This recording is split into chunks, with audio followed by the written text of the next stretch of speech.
Podcast Me Conta, temporada Encontros. Este projeto tem fomento da Lei Nelson Seixas 2023. Eu sou Angélica Zignani e você vai conhecer quem são, o que comem, como vivem essas pessoas no podcast Me Conta. Episódio de hoje, ator atual. E o convidado deste episódio é Daniel Neves. Seja muito bem-vindo, Daniel. Obrigado, Angélica. Para mim é uma alegria enorme estar aqui conversando contigo.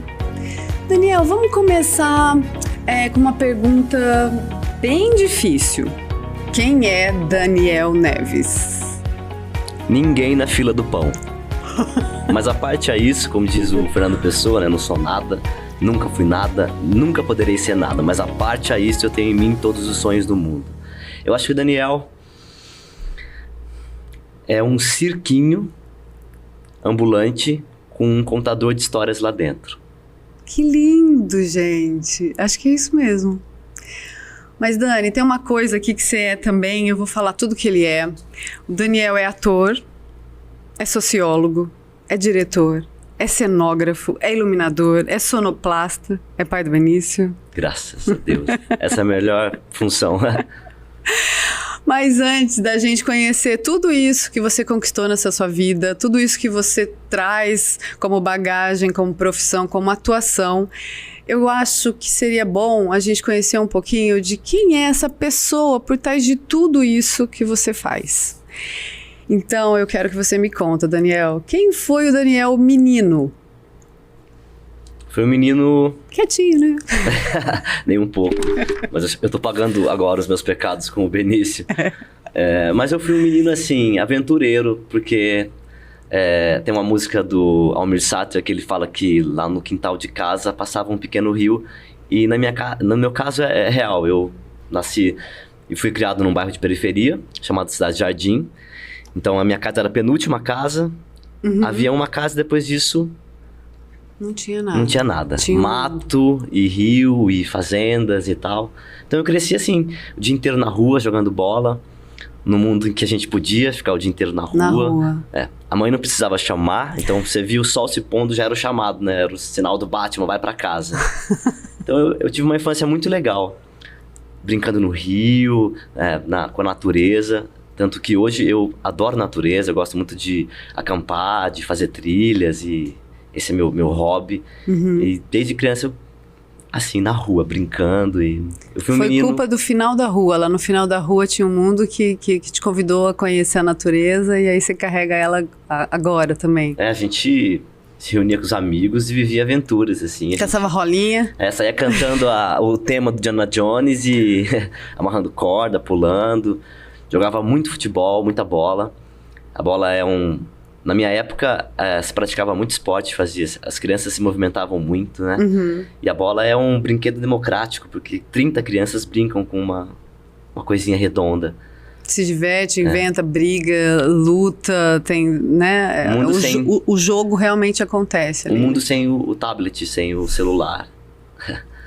Dani, nessa época você já tinha alguma influência das artes? Você consegue ver se tinha alguma coisa ali na rua que já tinha esse lugar aí das artes, que queria tomar as artes na sua vida, quando menino? Eu acho que a primeira manifestação artística que eu já nasceu comigo foi essa questão de desenhar. Sempre gostei de desenhar e pintar desde criança. Eu lembro uma coisa que é engraçado, que quando a gente falava, vamos brincar... E aí eu sempre falava, vamos brincar de desenhar? Aí eu muitas vezes, mas desenhar não é brincar. Uhum. Pra mim, desenhar sempre foi uma diversão, assim. Então, acho que a primeira manifestação que eu lembro foi essa mesmo, do desenho, né? Meu contato com essas artes visuais. Então, apesar de você ir pra rua, estourar o tampão do dedo, Nossa. Jogando bola, você também gostava de desenhar. Sim. E Dani, uma coisa que... talvez seja delicado, talvez não, mas conta como é que era a relação com seus pais. Uma relação ótima. Filho de uma costureira com um encanador de gás, 2 batalhadores, com 3 filhos que nunca nos deixaram faltar nada. Uhum. Não tivemos luxo, mas tivemos o necessário. A gente sempre foi muito amado. Então, uma família se eu continuar falando, eu emociono. Quer dizer que tem função, então, né? Tem uma coisa afetiva, recebeu afeto, recebeu carinho, tem memórias afetivas boas para carregar e aí, então, dedicar para o Benício, né? Sim. Porque é legal. Cicatrizes também, como qualquer relação, mas essas coisas, elas se esvaem com o tempo. Aí o que fica realmente é o que é o mais essencial, que é o amor mesmo. Que é se sentir protegido. Saber que você tem pra onde voltar, Sim. né? Que é dentro do seu coração. Eles construíram o seu coração. E eu saí de casa muito cedo, né, Angélica? Não por ter saído de casa, mas porque com 15 anos de idade eu já estava viajando. E que é uma prova viva do que eu tô falando. Sim. Então, com 15 anos de idade, eu já viajava com os livros da escola e tal. E já estava na estrada. Então, desde muito cedo, eu já caí na estrada. Que era um sonho, assim, que eu tinha. E você tinha os amigos lá que estavam na rua jogando bola, algum deles também, você sabe, tem notícias de que eles também seguiram esse caminho das artes ou não? Foi uma coisa que naquele terreno ali, que foi Cidade Jardim, né? Um bairro Sim. de São José do Rio Preto. Sim. E aí, você tem notícia de alguém ali que conviveu com você, que chutou bola, que Sim. soltou... A gente, com 11, 12 anos, a gente criou um grupo de teatro lá no bairro, né? Que surgiu primeiro na escola, depois foi pra igreja e tal. E ali algumas pessoas continuaram, né? Eu, a Joyce Mara, que fez muitos trabalhos artísticos como atriz em Rio Preto. A Andressa Maria, que trabalha no Grupo Gal, que tem a banda Psicorange. Ali daquela turminha... Era a turma da rua? Da rua. A gente se conhecia ou da escola, ou da igreja. Um outro mundo, né, Angélica? Eu vindo pra cá, eu tava pensando sobre isso, um outro mundo. Você consegue imaginar hoje crianças de 11, 10 anos montarem um grupo de teatro e de repente até pensarem em escrever ele numa mostra? As pessoas chegam hoje aos 18 anos assim e quase não tem nenhuma... Os artistas, né? Chegam, eu vejo muito isso na nova geração. Chegam 18 anos e decidem, vou fazer artes cênicas ou coisa do tipo. Com 18 anos a gente já tinha feito um monte de peças, já tinha apresentado um monte de coisa. Eu digo a gente, assim, que eu tenho a impressão da minha geração, sabe? Não diz respeito a mim, a diz respeito à minha geração. A gente tinha essa altivez. Eu dou aula para teatro, então, e mesmo as pessoas que estão começando me perguntam como começar, em qual grupo entrar. Eu sempre digo, por que você não faz o seu grupo? Por que você não escreve ou coisa do tipo? Aí não, parece uma coisa muito distante, mas não é distante, né? É fazer. Só tem uma maneira realmente de aprender as coisas, é fazendo. Será que isso também tem a ver com esse riozinho que passava lá no fundo? Que essa liberdade de poder ver além, né? Apesar de você morar, né, num ambiente urbano, você ainda tinha essa projeção da natureza que de certa forma provoca, né, a fruição. Talvez falte um pouco mais de corguinho no final da rua. Nossa, um corguinho no final da rua é algo quase necessário, Manuel viu? de Barros que nos alimente aí, né? Dani, tão ótimo, gente. Essa pessoa, Daniel, que arranca o tampão no meio da rua, soltou pipa. E agora, Dani, me conta aí como é que dá essa equação Daniel mais teatro. Como é que foi que aconteceu isso e o que é que essa equação resultou? O que foi essa união e o que foi que ela trouxe pra gente aqui dessa sociedade? Conta pra mim. Começou sem querer, quase sem querer. Isso é bonito, né? Aliás, as melhores coisas da minha vida nunca foram planejadas. Começa com uma professora. Olha que bonito isso. Eu tenho uma admiração incrível por professor. Eu sou formado em licenciatura também em História, mas não me sinto professor porque eu não leciono. O que eu penso sobre atuar, eu penso sobre todas as profissões. Padeiro é aquele que faz pão, professor é aquele que dá aula, ator pra mim é aquele que apresenta, que atua. Então eu não digo que eu sou professor, eu só me formei pra isso, mas professor é aquele que exerce mesmo a profissão. Mas eu sou um apaixonado por essa profissão e eu tive a sorte de ter uma professora de educação artística que chamava Adriana Sanches. Eu não lembro muito os nomes das minhas professoras do passado, sabe, Angélica? Mas esse nome eu nunca esqueci. Você não esqueceu. Eu nunca mais tive uma professora de educação artística que não se resumisse a dar uma folha de sulfite e desenho. Ela trazia músicas de Milton Nascimento, de MPB, poema, poesia, fazia com que a gente montasse espetáculos teatrais, dividia a turma e fazia uma competição quem fazia cenas e fazia saraus. Era uma professora... que levava ao pé da letra educação artística. Isso, e educação artística mesmo, nesse sentido. E ali eu percebi a minha vocação, porque eu não acredito em talento. Essa coisa que vem...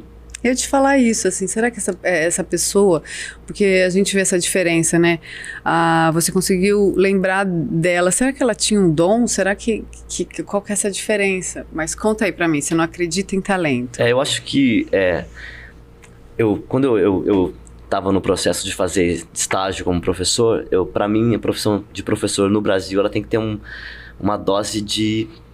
Você tem que ser um pouco idealista, tem que ter um fogo, tem que ter uma chama ali dentro que acende e que não apaga mais. E a gente vai cruzar com algumas pessoas como essas. Eu cruzei com essa professora. E ali eu percebi a minha vocação. Porque eu não acredito em talento no sentido de que isso nasce pronto, ou que... Eu acredito na vocação, que é algo que você gosta de fazer, você tem desejo, aquilo te dá prazer, então você repete aquilo. E a repetição vai trazendo... Tem aquela história de que a excelência vem com 10 mil horas, né? Os alemães falam que nada é feito depois de 2.000 horas, mas na vida eu acredito que não há talento, tudo é possível ser feito, qualquer um pode fazer qualquer coisa. Mas você acaba tendo vocações. Sim. Coisas, chamados, né? Chamado. Que é o que você... Opa, aqui eu me sinto bem, nesse lugar eu me sinto bem.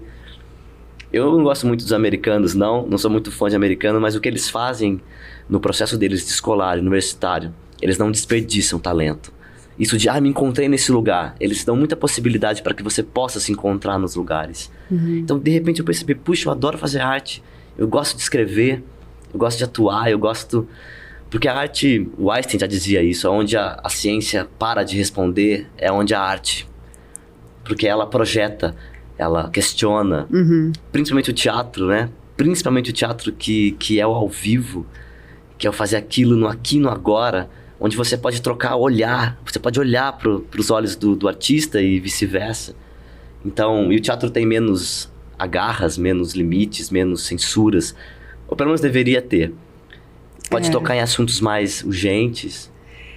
Ô Dani, então isso que te levou para o teatro, então você acha que foi uma visão que foi trazida por sua professora? Na verdade, eu acho, Angélica, que essa professora, ela deu a oportunidade para mim e para outras crianças de terem contato com essas informações. Saber que isso existia e aí você poderia escolher, por exemplo, isso poderia ser uma profissão, né? Sim. Assim, ela te trouxe coisas. Aí depois disso vieram pessoas que foram super importantes, como a Sueli Arcanjo, que era uma idealizadora, amadora, que gostava de escrever, dirigir, e que aí acabou fazendo um grupo de teatro da igreja. E como a gente já tinha um grupo de teatro na escola, e essa professora, ela incentivou a gente a fazer uma vez um espetáculo de teatro para apresentar um evento que tinha lá. E aí eu acabei escrevendo o texto, e era comédia, eu já gostava muito dessa coisa. Você escreveu o texto? Eu escrevi o texto. E aí era, claro, muito simples e tal, mas já era o universo da comédia, que é uma coisa que eu sempre gostei muito. E ali foi muito legal, porque foi a primeira vez que... Quantos anos você tinha, você lembra? Eu era bem novinho, Angélica, porque isso era... Quinta série, quantos anos a gente tem na quinta? 15? Eu não lembro. Não, menos. Bem menos. Porque 15 anos eu já tava viajando com o maluquinho. Quinta série, você tem 10 anos. 10 anos. Aí a gente fez essa performance, e aí foi tão legal, o público gostou. Foi a primeira vez que eu tive uma sensação que foi incrível, assim, que eu busco ela, eu corro atrás dela a vida inteira. Quer ver as pessoas rirem, quer fazer as pessoas rirem. Porque a sociedade e tudo mais faz com que a gente fique cada vez mais fechado, que a gente mostre menos os dentes, que a gente fique cinza. Então fazer as pessoas rirem é sensacional, assim, sabe? É incrível. E aí foi muito legal, e aí a gente acabou fazendo várias apresentações durante o ano. Tudo que acontecia, a diretora, não, vamos fazer aquela peça, vamos fazer aquela peça. Teve uma temporada, então. Porque era mini temporada. E aí se estendeu, e aí tinha um grupo de igreja que fazia teatro, já era um pouquinho mais estruturado, e chamou essa galerinha da escola. Foi assim, um degrauzinho. Aí depois chegou o Guido Caratori, que é da Fábrica de Sonhos, e que ia lá dar aula para aquela galerinha ali de periferia, de graça, compartilhar. E aí a gente resolveu participar de um festival de amostra de teatro de Rio Preto. A gente achava que não ia entrar, porque é um grupo extremamente amador e tal, e só de crianças mesmo. É só o Guido que tinha mais experiência. E aí a gente não entrou, só que aí um grupo teve um problema. E a gente entrou, assim, tipo, sabe, no apagar das luzes, assim, aos 45 do segundo tempo. E aí, crianças participando de uma mostra, já com grupos, né, conceituados, atores já. E qual que era o nome da peça? A peça chamava Portas, que é do poema Portas, do Arnaldo Antunes. E o grupo chamava Teatronautas, que era refletia mesmo aquele universo infantil nosso, de fazer arte e tal. E aí a gente, pra nossa surpresa, a gente ganhou júri popular. Uma coisa que existia, que não existe mais, né? Que é maravilhoso. O público vai, assiste, vota. Então a gente ganhou júri popular e eu ganhei prêmio de ator. Muito bom. E, Dani, são várias pessoas, né? Sim. A sua professora, tem uma outra mulher que eu... Sueli Arcanjo. Sueli Arcanjo. O Guido Caratori, o Ricardo Mattioli. Nesse festival aí, quem era esse festival que eu falei da mostra? Um dos jurados era o Edgar Rizzo. Que você conhece tão bem. Sim. Diretor e tal, do Menino Maluquinho. Um cara de teatro super importante, né? Era professor da escola TESPES, ganhador de vários APCAs. E aí ele viu e chegou pro produtor e falou, eu tenho um menino ali e tal, de repente ele pode fazer o Menino Maluquinho. E fez. E aí, com 15 anos de idade, eu tava viajando o Brasil, né? Porque ele fazia algumas capitais, mas mais São Paulo, Paraná e Minas Gerais. Aí eu tive a chance de conhecer pessoas incríveis. A gente se conheceu no Menino Maluquinho, viajamos juntos, fizemos grandes temporadas aí, porque era um trabalho... árduo, porque você tinha várias sessões no mesmo dia e é uma coisa assim da repetição e manter o frescor, porque eram crianças e a gente também criança, né, começando ali ver, então foi uma boa escola. Nossa. O Menino Maluquinho foi incrível e... A gente fazia, não sei se você lembra, Angélica, eu acho uma mega escola, porque nada substitui o palco, nada. Não. A gente fazia 130 sessões por ano. Não lembro desse negócio de números, gente. Era uma cidade por semana. E eu lembro porque eu estudava, uma coisa que hoje é impensável, mas a gente tinha acordo com as escolas. Eu viajava com os livros, eu fazia provas em horários assim alternativos. Então, desde moleque eu já cresci na coxia. E ao mesmo tempo tinha um lance profissional, tinha uma cobrança. Sim. Tinha público, a gente recebia um cachê. Sim. Eu lembro eu, moleque, receber às vezes cachês assim. Incríveis. Incríveis, mais do que meus pais ganhavam. Sim. Eu lembro, isso também teve uma parte da minha faculdade que foi através dessa circulação, assim, foi muito legal. Porque era um trabalho sério, era um trabalho comprometido, circulava várias cidades e a gente também tinha um reconhecimento. A gente trabalhava muito, mas tinha esse reconhecimento mesmo, assim, como ator. E isso foi uma excelente escola pra gente. Dani, que bom! Isso foi tudo, então, lá no comecinho, 15 anos já tá na estrada. Dani, agora eu queria que você contasse um pouquinho. Você é uma pessoa fuçada, eu acompanho isso, o Dani tá na Companhia dos Pés também, eu sou diretora da Companhia dos Pés, tem vários trabalhos que o Dani já tá com a gente, já tá... Há uns 13 anos. Já. Pra minha sorte. Gente... Foi uma das melhores coisas que me aconteceu, Angélica. Tô na sua frente, mas quem me conhece sabe, né? Quanto eu amo essa companhia. Ai, que bom. E eu fico muito feliz de ter você, a gente já passou por... altos e baixos e você sempre lá, um levantando o outro. Eu sou muito grata de ter você com a gente. E fora isso, vamos voltar aqui pro podcast, sem chorar. Não tô chorando, não. Dani, me conta um pouco sobre as técnicas. Você é uma pessoa que é envolvida, pesquisa muito. Você tem referências para a gente compartilhar com as pessoas? Nomes que você acha interessante, que te alimentaram? Enfim, basicamente métodos, assim, sabe? Se você tem métodos, tem alguma coisa que você sempre busca? Tem? Tem, assim, Existem muitos nomes, né, no teatro, que a gente não pode não citar. Stanislavski, Arthur, Eugênio Kuznet, etc, etc. Mas tem um pra mim que é muito especial, que foi a corrente que pra mim eu vejo mais sentido, que pra mim, quando eu comecei a entrar em contato com ela, eu falei, é esse tipo de teatro que eu quero fazer, é exatamente isso que eu acredito. Que louco que já existe alguém que já pensou nisso, que é o Teatro do Oprimido. Que é do Augusto Boal, que é um cara conhecido no mundo inteiro, que no Brasil pode ser que ele ande assim na rua, ninguém nem saiba quem ele é, mas ele era conhecido no mundo inteiro. O Boal é um gênio. O Boal é o primeiro que vai dizer que o teatro é para todos, então ele não restringe. E tem uma coisa na teoria do Boal que eu acho maravilhoso, que é quando ele fala que se você quiser ver a interpretação, o trabalho do ator mais genuíno, ali mesmo, na essência, na gênesis, não vai ser em nenhuma corrente, não vai ser em nenhuma universidade e em nenhuma companhia profissional. Vejam crianças brincando. Perfeito. De casinha, crianças brincando de polícia e ladrão. Não tem cachê, não tem vaidade, não tem absolutamente nada. É só... A fé que eles têm no jogo é... O prazer de ser outra pessoa, de brincar, de viver... Vai dizer pra aquela criança que ela não é a mãe. Não, ela é a mãe. Diz pra aquela... Quando por esse ladrão matou, por que ele briga? Ah, não me matou, não matou nada, mas matou. Porque ele acredita naquilo que tá fazendo. Então, isso pra mim, eu acho assim... Por exemplo, então, alguém que leu e que fez artes cênicas e tudo mais, artes visuais, por exemplo, que eu fiz, pra mim vai ter o mesmo valor de alguém que nunca conheceu nenhuma corrente histórica, teatral ou técnica. Porque, sabe, Angélica, aquela pergunta, por que você faz arte? Isso é uma pergunta. A gente que faz teatro já se deparou com essa pergunta milhares de vezes. Por que você faz arte? Aí, meu lado historiador, antropólogo, sociólogo, eu encontrei a resposta aí.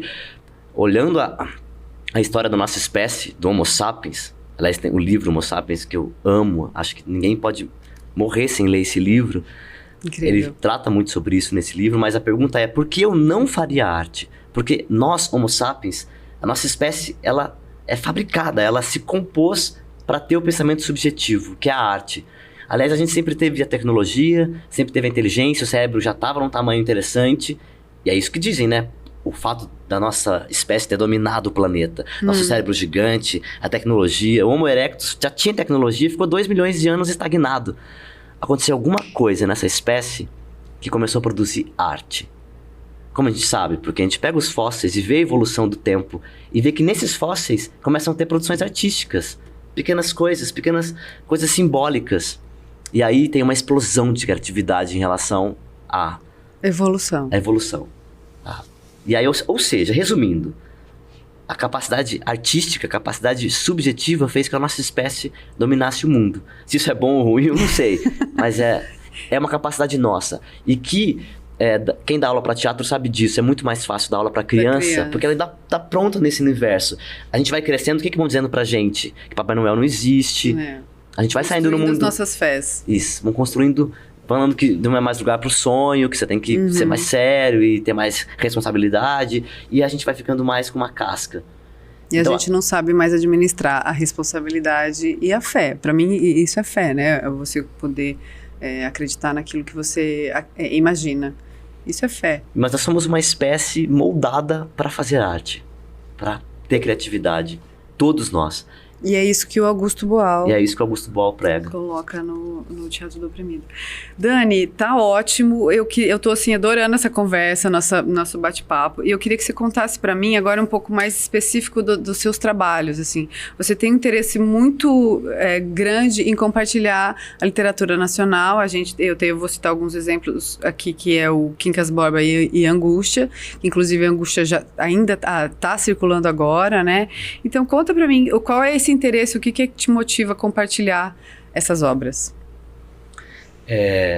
Eu acho que a literatura e o teatro, elas caminham muito juntos. São assim, é difícil saber onde termina a literatura, é onde começa tanto o cinema, a arte de interpretar. Grandes filmes, grandes espetáculos nasceram de obras literárias.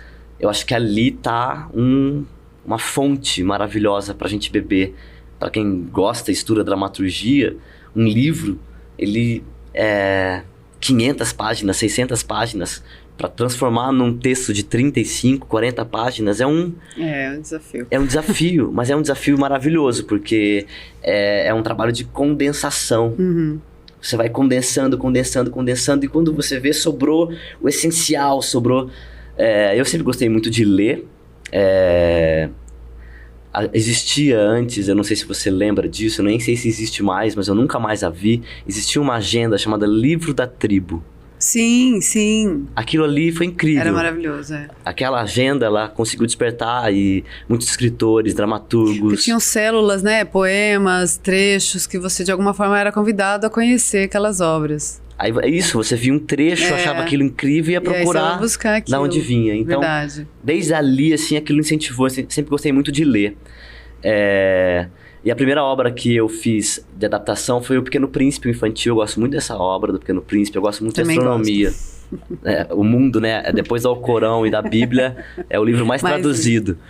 Mas eu gosto muito de astronomia. Então, esse é um livro que envolve as duas coisas. O Saint-Exupéry era um astrônomo. Então, foi a primeira adaptação que eu fiz. A partir daí, começaram a vir outras. Aí eu adaptei o Curtiço.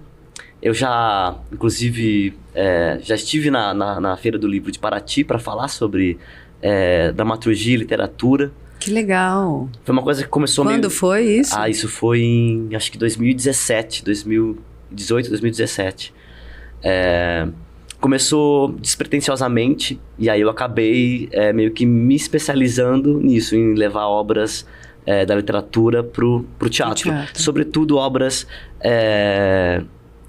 que caem em vestibular, que estão... Porque são obras muitas vezes complexas, difícil de compreender no primeiro momento. E o teatro, a arte, tem essa forma incrível, né? De conseguir transmitir... Traduzir signos e aí... símbolos. Sim. Dani, e os seus desafios... quais são os seus desafios da sua profissão atualmente? Os meus desafios é permanecer vivo, em pé, fazendo arte. Grande desafio.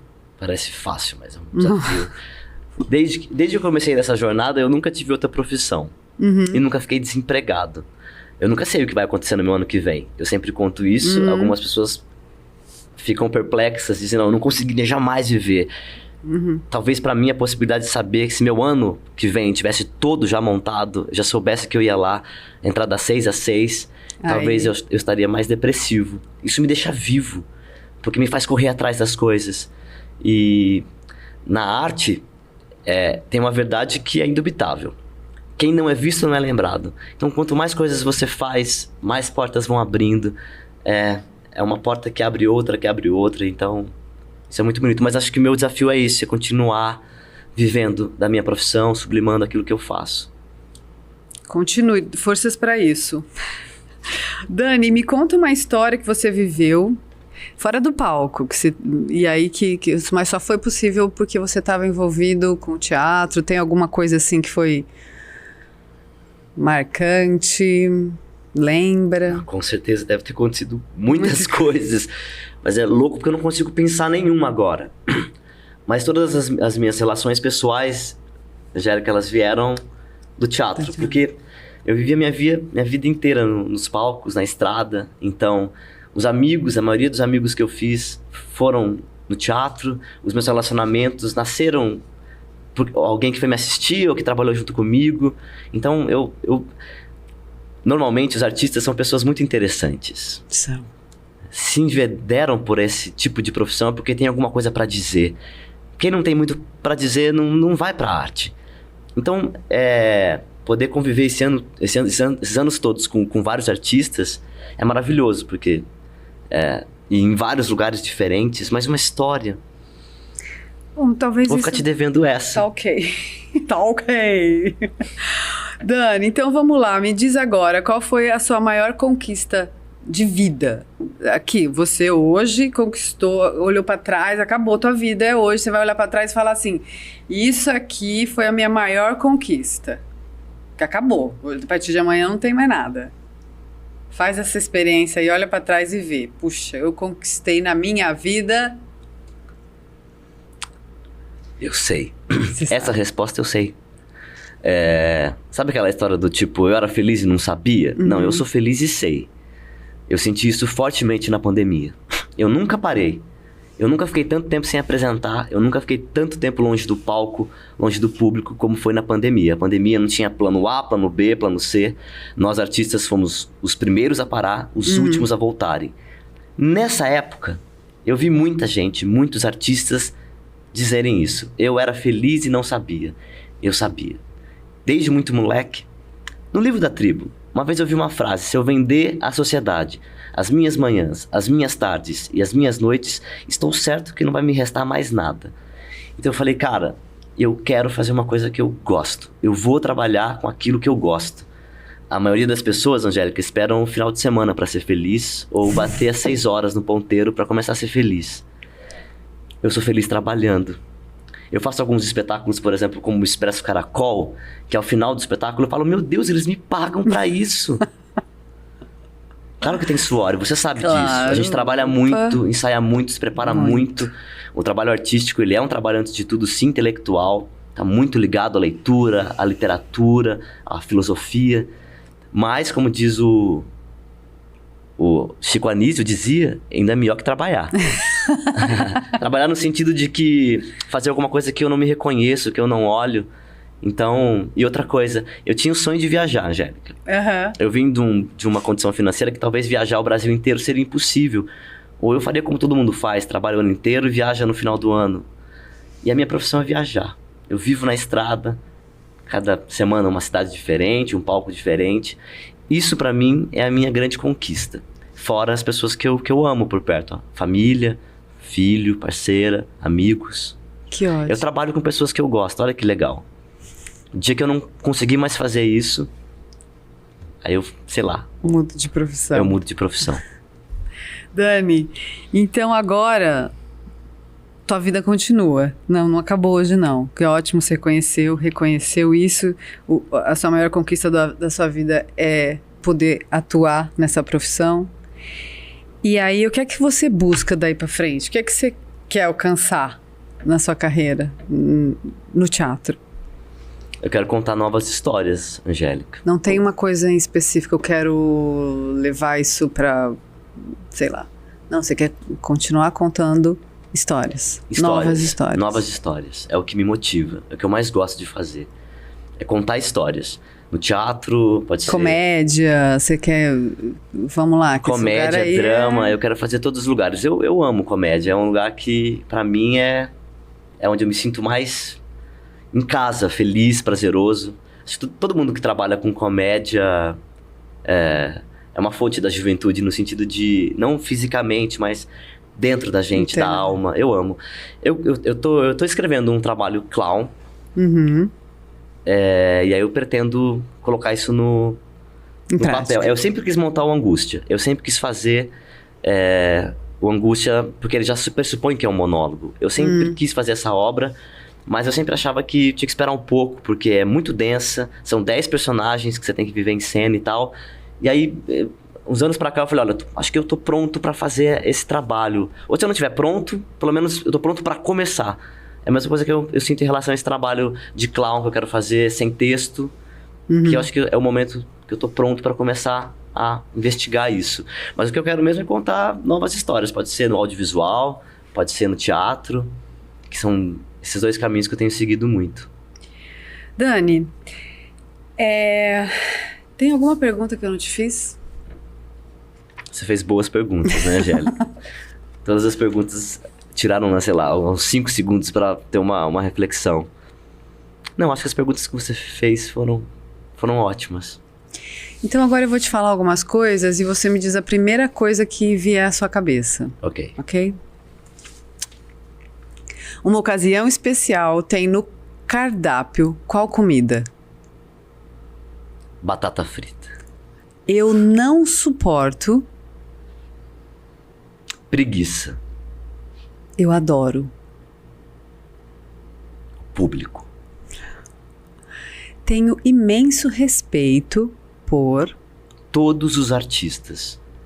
Eu sou, sabe, essa classe eu respeito. Essa espécie chamada artista, principalmente no Brasil, eu tenho complacência com meus amigos.